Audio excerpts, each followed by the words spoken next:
Numa distribuição Cosmos Video, O Templo em Jerusalém. Versão brasileira, Estúdio de Cinema, São Paulo. O Templo em Jerusalém é um fascínio para judeus e cristãos. Seu esplendor e sua glória eram conhecidos no mundo civilizado. Segundo a tradição judaica e a Bíblia, Deus criou o templo para ser sua morada na terra. Era a morada de sua glória. Pedaços da glória e do esplendor podem ser vistos nas ruínas no pé e no topo do monte do templo. Desde que Israel tornou-se uma nação e retomou o controle do monte do templo, aumentaram a especulação e a esperança de que os judeus vão reconstruir o templo em Jerusalém. Junte-se a mim em uma viagem pelo tempo para explorar alguns dos segredos ocultos que cercam essa construção única e seus arredores. Está escrito que os filhos de Israel foram para uma terra estranha, de areia, de luta e de costumes que não eram os seus. A terra era o Egito.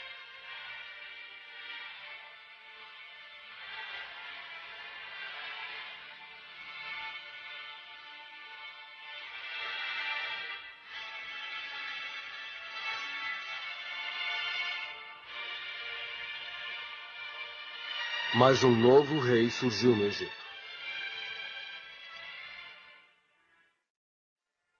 Ele disse a seu povo: cuidado, o povo de Israel é maior e mais poderoso do que nós. O faraó lhes fez amargar a vida com dura servidão, e o povo de Israel bradou em aflição. Seu brado foi ouvido por Deus. Deus decidiu tirá-los do Egito e levá-los a uma terra boa, repleta de leite e mel.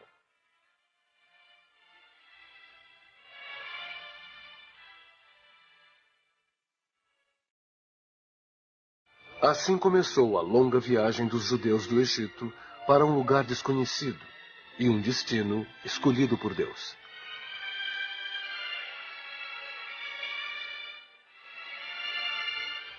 Uma odisseia em busca de um lar para eles e um santuário para seu senhor.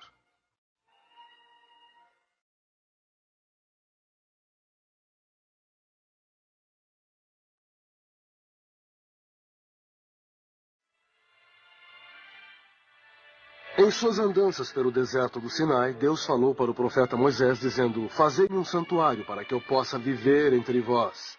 Moisés e o povo fizeram o que Deus ordenou. Quando o trabalho estava feito, uma nuvem cobriu a tenda, e a glória do Senhor encheu o tabernáculo, e o Deus do universo fez da tenda a sua casa.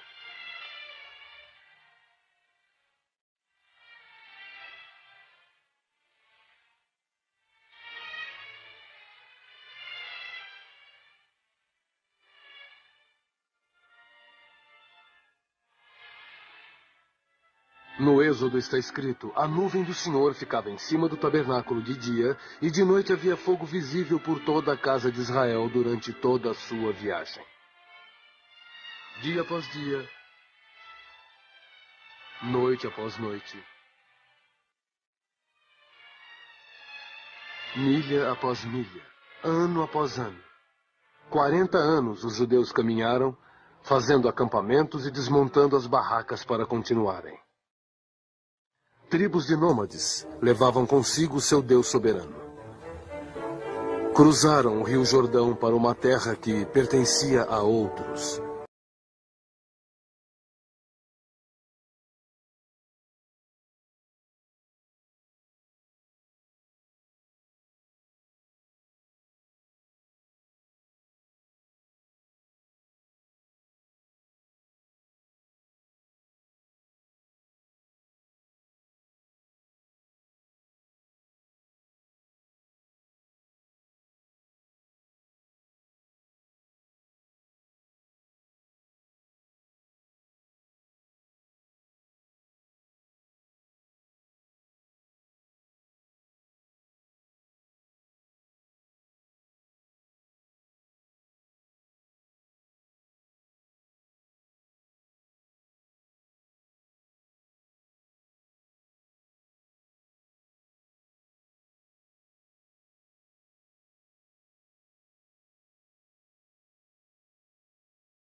plano de Davi era instituir uma capital da nação, construir um lugar apropriado para ele, o governo da nação, e construir uma moradia permanente para Deus.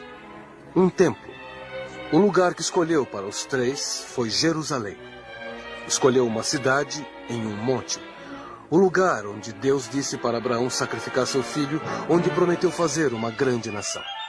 Nessa rocha, Davi construiu seu templo. Aqui a cidade de Davi tornou-se uma fortaleza. Aqui construíram um túnel para carregar água do poço de Siloé. Um dos milagres de engenharia do mundo. Mesmo hoje. Um lugar onde os visitantes da moderna Jerusalém podem andar, olhar e admirar os grandes feitos do povo que viveu naquela cidade que Davi construiu há tanto tempo.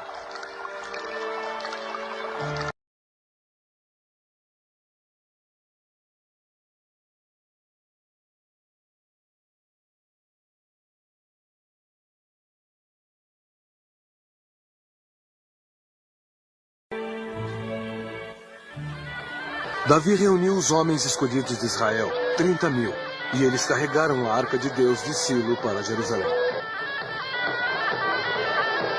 Davi e toda a casa de Israel alegravam-se perante o Senhor com todo o seu vigor, com canções, liras, harpas, tambores, castanholas e pratos. E Davi dançou para Deus com toda a sua força. Davi completou 2 de seus 3 objetivos. Tornou Jerusalém uma capital. Construiu um palácio para ele. Mas quando quis construir o templo que imaginara, ouviu a voz do profeta. O profeta Natã anunciou a resposta de Deus ao seu plano de templo. Mandei edificar uma casa de cedros, Deus perguntou. Desde que tirei Israel do Egito, em casa nenhuma habitei. Andei em tenda e em tabernáculo. E então o Deus soberano de um povo errante fez uma promessa assustadora para Davi. Teu trono será firme para sempre, Davi. Deus quis dizer que da casa de Davi surgiria um futuro rei, o rei dos reis, o rei eterno dos judeus, o redentor da humanidade, o Salvador, o Messias.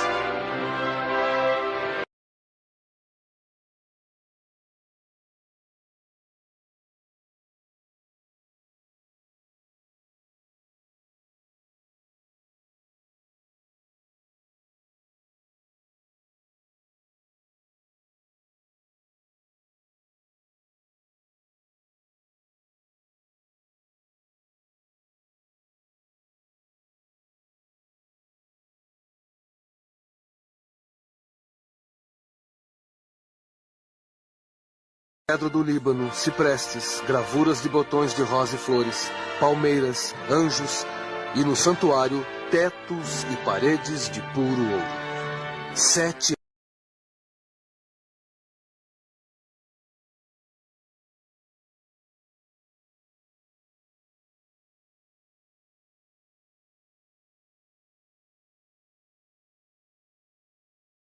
a pedra onde Abraão foi preparado para sacrificar Isaque.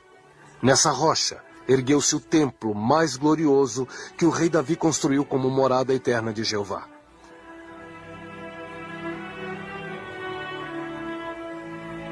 A celebração da dedicação do Templo de Salomão durou 14 dias. Uma grande multidão veio de um lado do país para outro.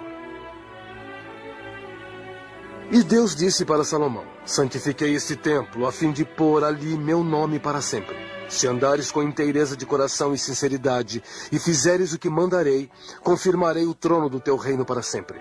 Porém, se não guardardes meus mandamentos, destruirei a Israel da terra que lhes dei. Esta casa lançarei longe da minha presença, e as pessoas perguntarão: por que fez o Senhor assim a esta terra e a essa casa? A resposta será: o povo de Israel deixou ao Senhor seu Deus. Se apegou a deuses alheios.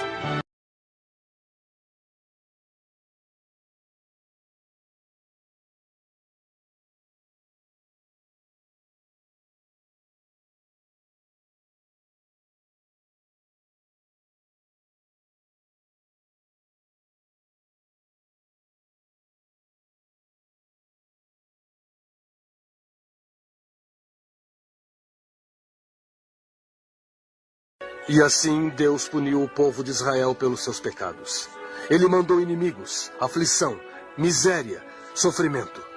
De todos os lados foram atacados, e Deus lhes mandou uma nova servidão. O instrumento de sua punição foi Nabucodonosor, o rei da Babilônia. Seu exército foi para Jerusalém em 586 a.C. Durante 11 anos, Jerusalém ficou sitiada. A fome prevaleceu. E então veio o dia em que as guerras cessaram.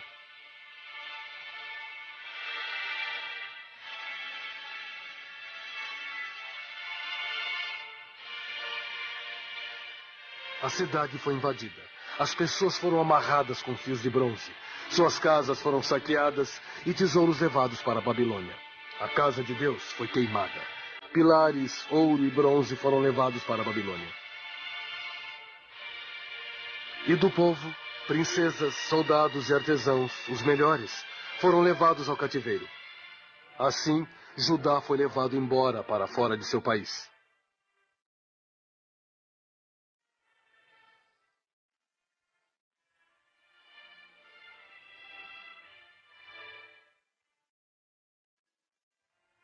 Para os judeus presos na Babilônia, o profeta Jeremias proclamou a palavra de Deus. Edificai casas e habitai-as. Casai, gerai filhos. Orai pela Babilônia. Na tua paz vós tereis paz. Sofrei vosso cativeiro e esperai pelo Senhor. Aguardai vossa libertação. Aguardai vossa volta para Israel e a construção de um novo templo. A libertação veio do rei da Pérsia, Ciro, conquistador da Babilônia.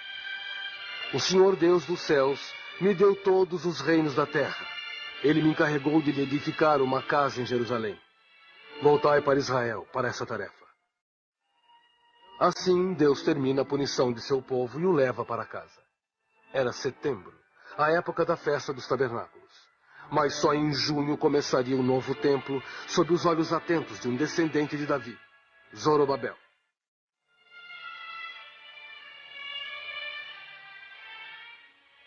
Mas o povo, de novo, decepcionou seu Deus. Não aprendera nada no exílio. Após 7 décadas, ainda eram egoístas, desonestos e dados à idolatria.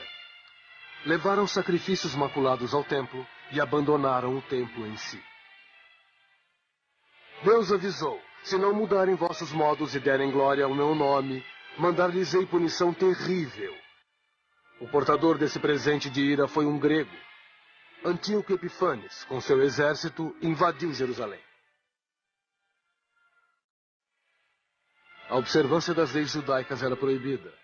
O templo foi ocupado pelas suas tropas e no santuário, Antíoco colocou uma estátua de Zeus e ordenou o sacrifício de porcos no altar. Os padres pecadores nada fizeram, exceto um. Em uma pequena cidade chamada Modina, um padre de nome Matatias liderou seus filhos em uma revolta. Os macabeus atacaram o exército de Antíoco em Jerusalém, derrotaram e começaram a limpar e reconstruir o templo. Para dedicar o altar, precisavam de óleo durante 8 dias. O que tinham só dava para um. Mas Deus fez um lampião queimar durante 8 dias. Um milagre lembrado pelos judeus na festa de Hanukkah.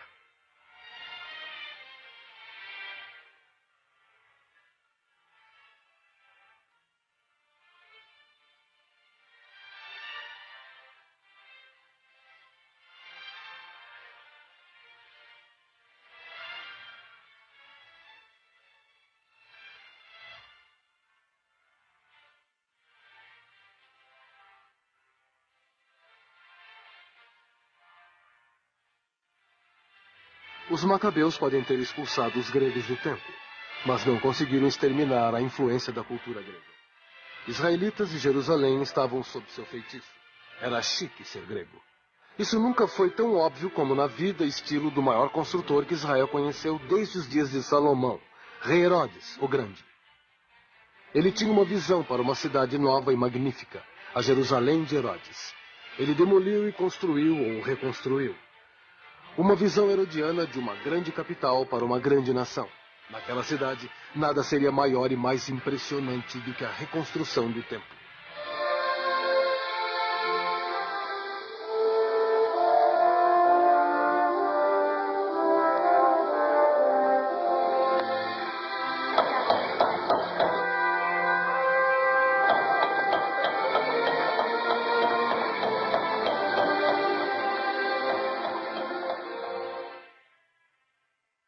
Era ampla com muitos portões.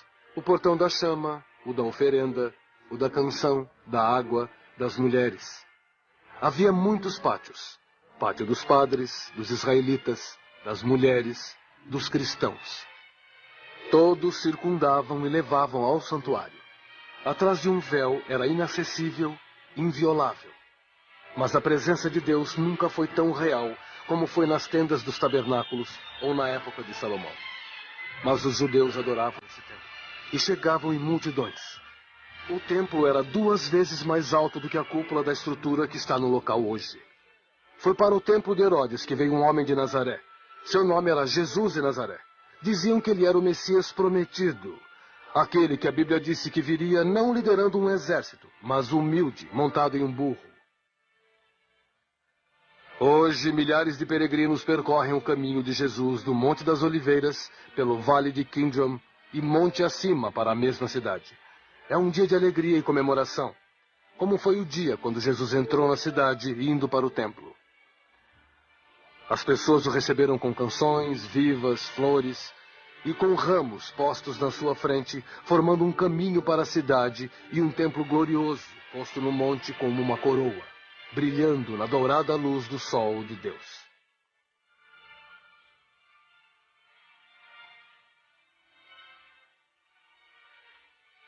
O Novo Testamento diz que Jesus zangou-se com o que encontrou no templo.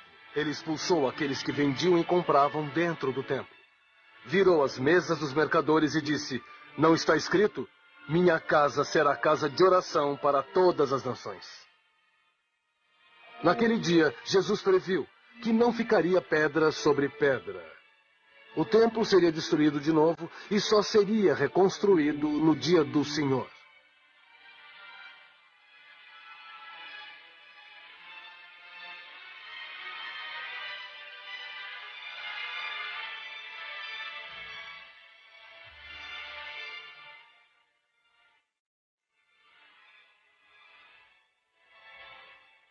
Hoje, tudo o que resta do templo de Herodes é este muro, o Muro das Lamentações, o lugar mais sagrado no mundo para os judeus.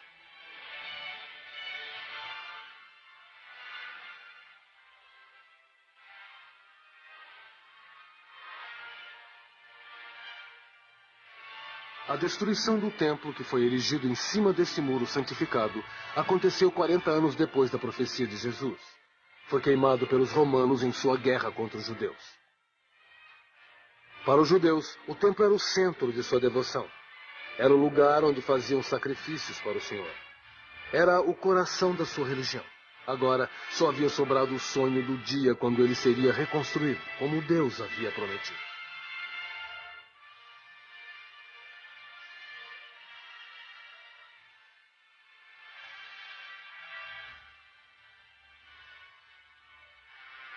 Mas por hora e por séculos, a cidade do templo, Jerusalém, pertencia a outros. Muitas pessoas vieram, estrangeiros, invasores.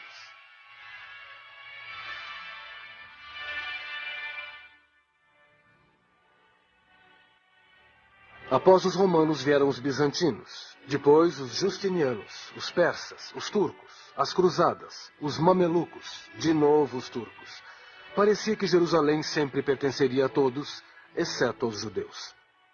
Estavam dispersos, uma diáspora, espalhados nos cantos do mundo.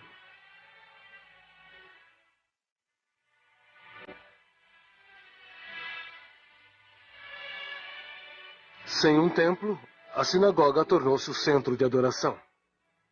Como fizeram no cativeiro na Babilônia, mantinham sua fé estudando o Torá.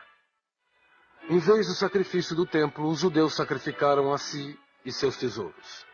O sacrifício do carneiro foi substituído pela caridade. Em cada Páscoa, no fim do Sedé, prometiam um ao outro, no próximo ano, em Jerusalém.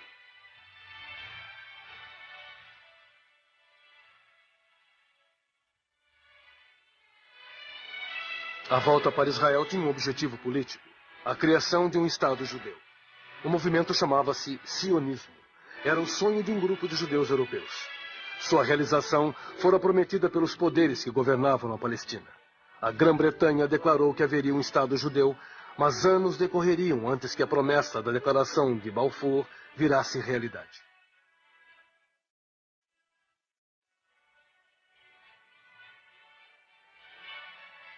Foi preciso uma tragédia de dimensão histórica para ela ser realizada.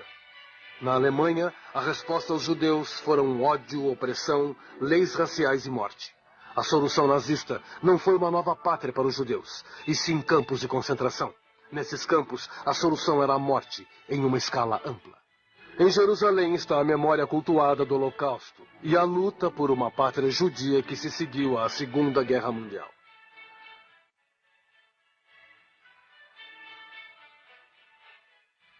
Os sobreviventes não desejados em suas ex-pátrias e cansados da vida de aflição e adversidade, travaram uma luta pelo direito de migrar para a terra de Israel e criar o Estado independente de Israel. Os sobreviventes do Holocausto vieram, ilegalmente, desafiantes, em número crescente. Não no próximo ano em Jerusalém, diziam. Este ano em Jerusalém. Juraram que nunca mais haveria um Holocausto. Nunca mais judeus seriam massacrados. Nunca mais. Israel declarou-se renascida como uma nação em 1948. Davi Ben-Gurion declarou um Estado judeu na Palestina. Seu nome foi tirado da Bíblia. Iria se chamar Israel. Todos os judeus do mundo seriam bem-vindos, todos seriam parte de Israel. Mesmo que não viessem, Israel seria seu lar. 3 guerras e 19 anos depois, toda Jerusalém estava debaixo da bandeira de Israel, e os judeus estavam livres de novo para adorar no Muro das Lamentações. O preço dessa liberdade seria vigilância eterna. Haveria mais lutas, mais guerra, mais sacrifícios. Judeus podiam rezar no Muro das Lamentações, mas teriam que estar de guarda. O muro não é a glória do templo de Deus restaurada. É um pedaço do templo do passado e uma lembrança da promessa de Deus de reconstruir seu templo.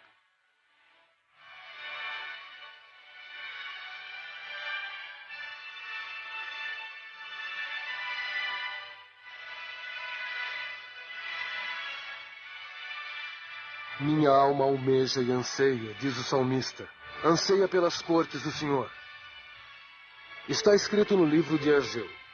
Daqui a pouco farei tremer os céus e a terra e o mar. Encherei esta casa de glória. Desde 1967, arqueólogos trabalham para descobrir tudo o que podem sobre os templos gloriosos que ficavam aqui. Este túnel, conhecido como o Túnel do Rabino, é uma dessas descobertas. Tem 274 metros e leva à beira noroeste do Monte do Templo. Ali está o leito de rocha do Monte Moriá e pedras fundamentais para o que havia em cima dele. Mais recentemente, desenterrou-se todo o Muro das Lamentações, pela primeira vez desde a destruição do Templo de Herodes, 70 d.C. Ainda não explorado nessa área, há um sistema de túneis, passagens e escadas da época de Herodes que podem indicar onde o templo ficava. Grande parte da obra está abaixo da área da cúpula da rocha. É aqui que ficava o santuário.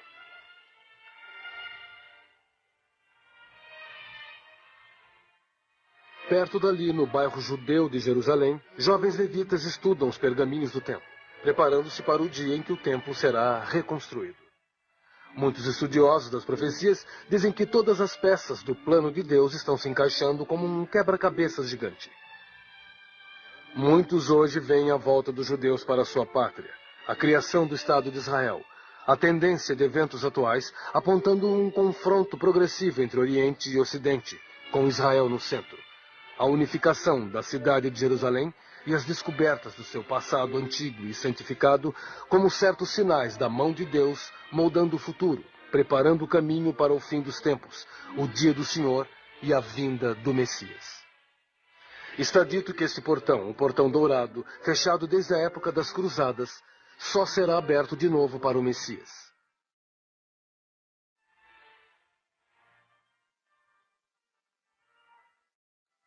Há muito, muito tempo, Salomão perguntou, Deus vai mesmo morar na terra? Aguardai, o mais alto dos céus não poderá te conter, muito menos essa casa que eu construí. Senhor, olha com graça dia e noite sobre esse templo. Ouve minha prece. Sim, ouve-nos do céu, e quando ouvirdes, perdoa. Devido à proximidade do túnel do Rabino ao local sagrado dos muçulmanos, o túnel foi fechado por oficiais de Israel para não ofender os muçulmanos religiosos. Entretanto, um dia a escavação continuará. Se, como arqueólogos acreditam, o túnel leva ao local verdadeiro do templo, então a reconstrução do templo pode começar.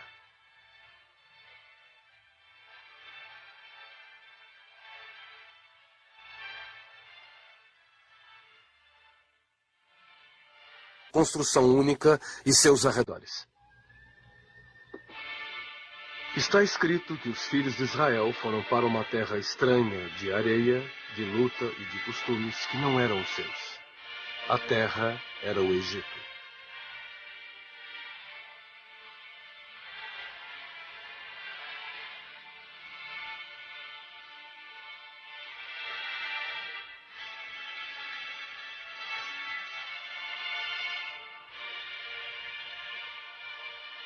Mas um novo rei surgiu no Egito.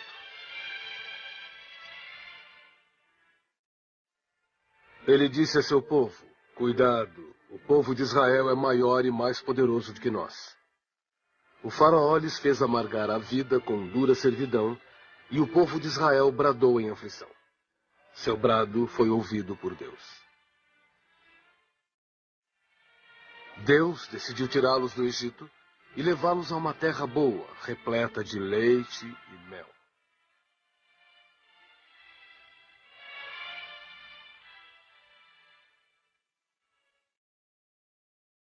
Assim começou a longa viagem dos judeus do Egito para um lugar desconhecido e um destino escolhido por Deus.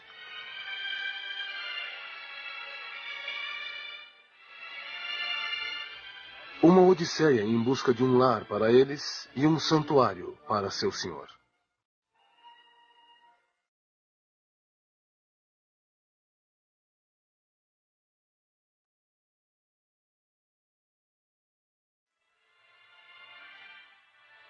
Em suas andanças pelo deserto do Sinai, Deus falou para o profeta Moisés, dizendo: fazei-me um santuário para que eu possa viver entre vós.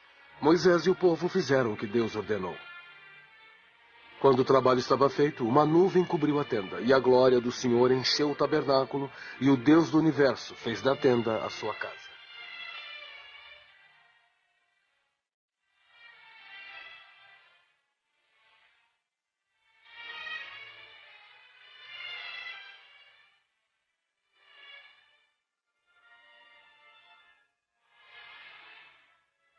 No Êxodo está escrito: a nuvem do Senhor ficava em cima do tabernáculo de dia, e de noite havia fogo visível por toda a casa de Israel durante toda a sua viagem. Dia após dia, noite após noite, milha após milha, ano após ano. 40 anos os judeus caminharam, fazendo acampamentos e desmontando as barracas para continuarem. Tribos de nômades levavam consigo seu Deus soberano.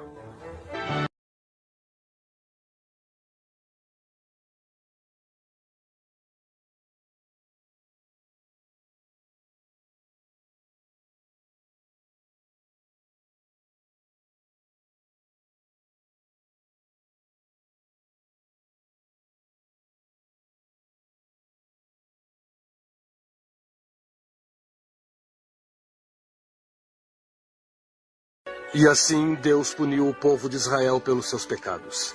Ele mandou inimigos, aflição, miséria, sofrimento. De todos os lados foram atacados, e Deus lhes mandou uma nova servidão.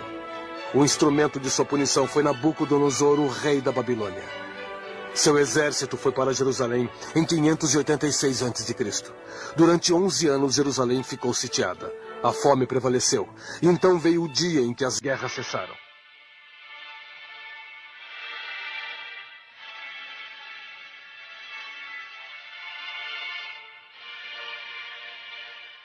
A cidade foi invadida. As pessoas foram amarradas com fios de bronze. Suas casas foram saqueadas e tesouros levados para a Babilônia. A casa de Deus foi queimada. Pilares, ouro e bronze foram levados para a Babilônia. E do povo, princesas, soldados e artesãos, os melhores, foram levados ao cativeiro. Assim, Judá foi levado embora para fora de seu país.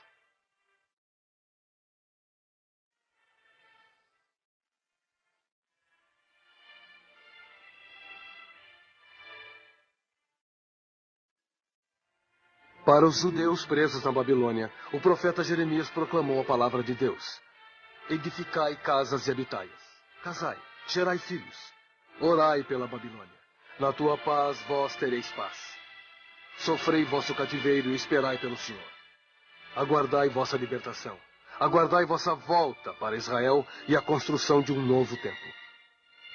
A libertação veio do rei da Pérsia, Ciro, conquistador da Babilônia.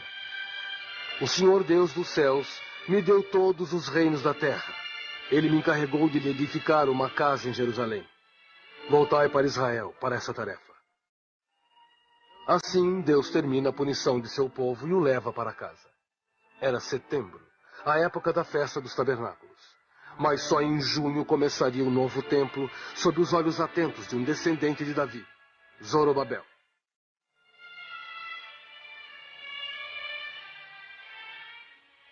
Mas o povo, de novo, decepcionou seu Deus. Não aprendera nada no exílio. Após 7 décadas, ainda eram egoístas, desonestos e dados à idolatria. Levaram sacrifícios a Jerusalém. Escolheu uma cidade em um monte, o lugar onde Deus disse para Abraão sacrificar seu filho, onde prometeu fazer uma grande nação. Nessa rocha, Davi construiu seu templo. Aqui a cidade de Davi tornou-se uma fortaleza. Aqui construíram um túnel para carregar água do poço de Siloé. Um dos milagres de engenharia do mundo. Mesmo hoje. Um lugar onde os visitantes da moderna Jerusalém podem andar, olhar e admirar os grandes feitos do povo que viveu naquela cidade que Davi construiu há tanto tempo.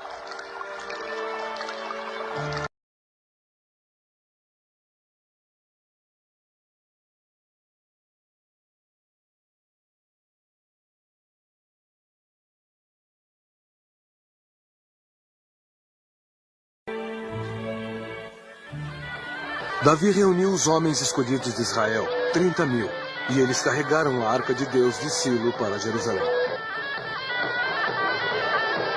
Davi e toda a casa de Israel alegravam-se perante o Senhor com todo o seu vigor, com canções, liras, harpas, tambores, castanholas e pratos.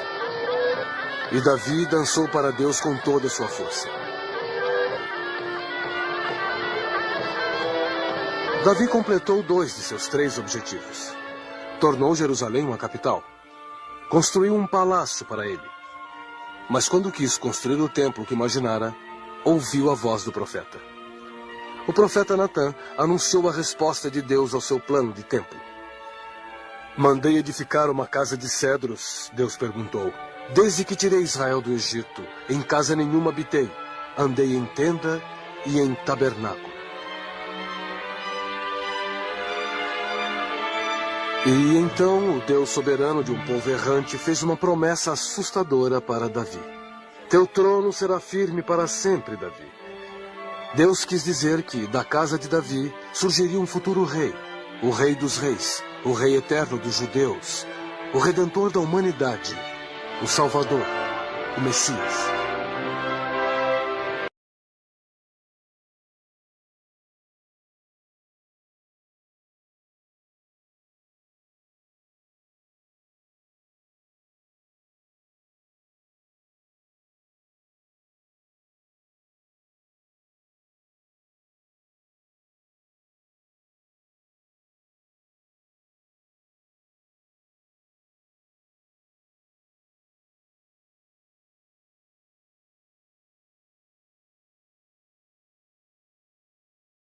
Cedro do Líbano, ciprestes, gravuras de botões de rosa e flores, palmeiras, anjos e no santuário, tetos e paredes de puro ouro. Brasileira, Estúdio de Cinema, São Paulo.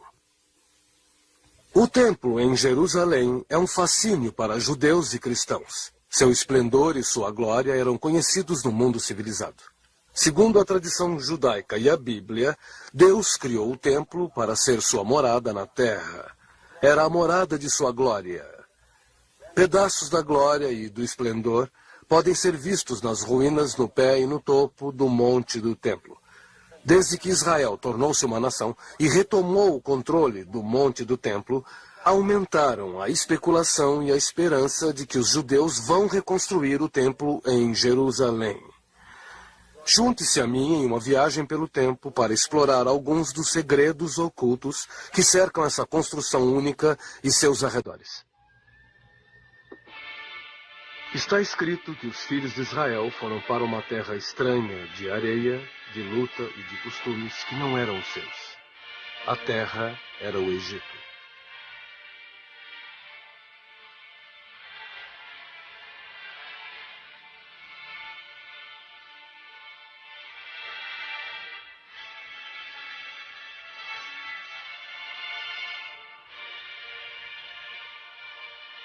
Mas um novo rei surgiu no Egito.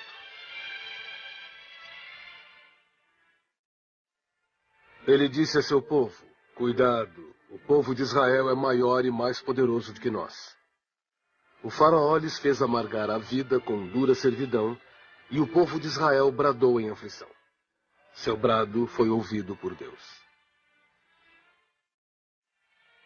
Deus decidiu tirá-los do Egito e levá-los a uma terra boa, repleta de leite e mel.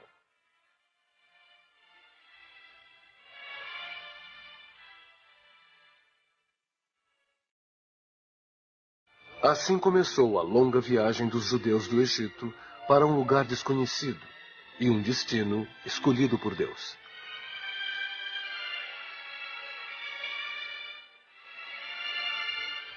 Uma odisseia em busca de um lar para eles e um santuário para seu senhor.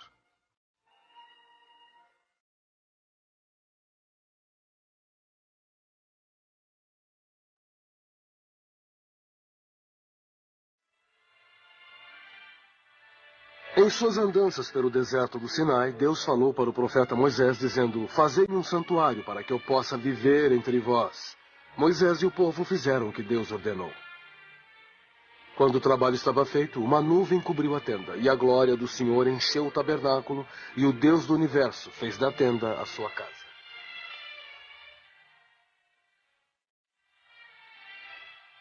Mas a presença de Deus nunca foi tão real como foi nas tendas dos tabernáculos ou na época de Salomão. Mas os judeus adoravam esse templo e chegavam em multidões. O templo era 2 vezes mais alto do que a cúpula da estrutura que está no local hoje. Foi para o templo de Herodes que veio um homem de Nazaré. Seu nome era Jesus de Nazaré. Diziam que ele era o Messias prometido. Aquele que a Bíblia disse que viria não liderando um exército, mas humilde, montado em um burro. Hoje, milhares de peregrinos percorrem o caminho de Jesus do Monte das Oliveiras, pelo Vale de Kidron e monte acima para a mesma cidade. É um dia de alegria e comemoração, como foi o dia quando Jesus entrou na cidade indo para o templo.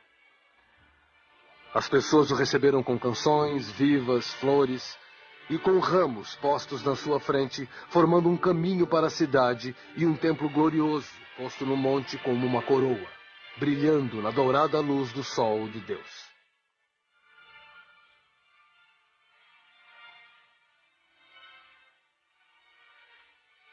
O Novo Testamento diz que Jesus zangou-se com o que encontrou no templo.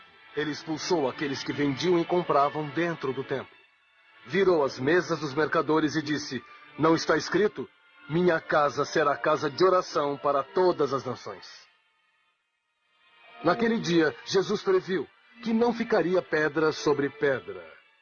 O templo seria destruído de novo e só seria reconstruído no dia do Senhor.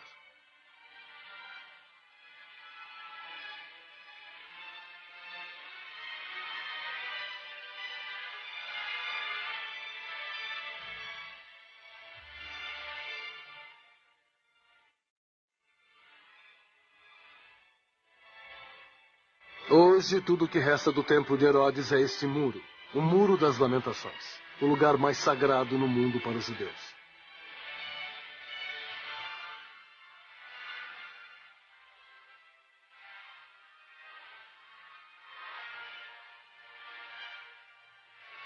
A A destruição do templo, que foi erigido em cima desse muro santificado, aconteceu 40 anos depois da profecia de Jesus. Foi queimado pelos romanos em sua guerra contra os judeus. Para os judeus, o templo era o centro de sua devoção. Era o lugar onde faziam sacrifícios para o Senhor. Era o coração da sua religião. Agora, só havia sobrado o sonho do dia quando ele seria reconstruído, como Deus havia prometido.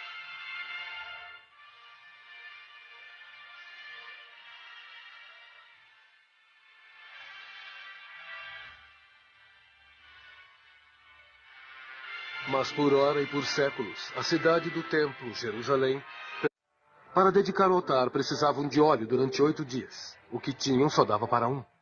Mas Deus fez um lampião queimar durante 8 dias. Um milagre lembrado pelos judeus na festa de Hanukkah.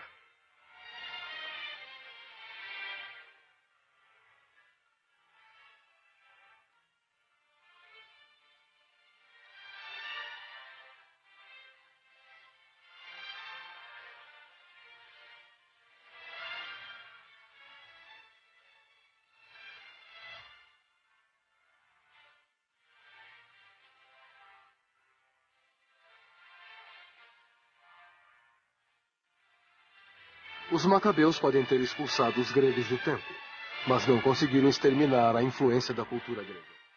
Israelitas e Jerusalém estavam sob seu feitiço. Era chique ser grego. Isso nunca foi tão óbvio como na vida e estilo do maior construtor que Israel conheceu desde os dias de Salomão, rei Herodes, o Grande.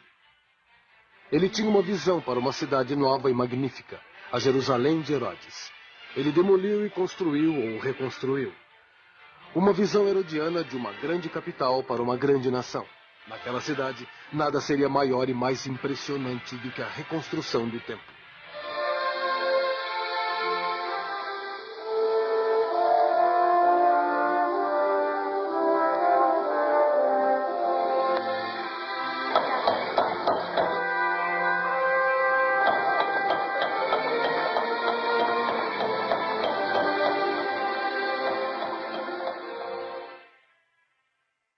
Era ampla com muitos portões. O portão da chama, o da oferenda, o da canção, da água, das mulheres. Havia muitos pátios. Pátio dos padres, dos israelitas, das mulheres, dos cristãos. Todos circundavam e levavam ao santuário. Atrás de um véu era inacessível, inviolável. Mas a presença de Deus nunca foi tão real como foi nas tendas dos tabernáculos ou na época de Salomão. Mas os judeus adoravam esse templo e chegavam em multidões. O templo era 2 vezes mais alto do que a cúpula da estrutura que está no local hoje. Foi para o templo de Herodes que veio um homem de Nazaré. Seu nome era Jesus de Nazaré. Diziam que ele era o Messias prometido. Aquele que a Bíblia disse que viria não liderando um exército, mas humilde, montado em um burro. Hoje, milhares de peregrinos percorrem o caminho de Jesus do Monte das Oliveiras, pelo Vale de Kidron e monte acima para a mesma cidade. É um dia de alegria e comemoração, como foi o dia quando Jesus entrou na cidade indo para o templo. As pessoas o receberam com canções vivas,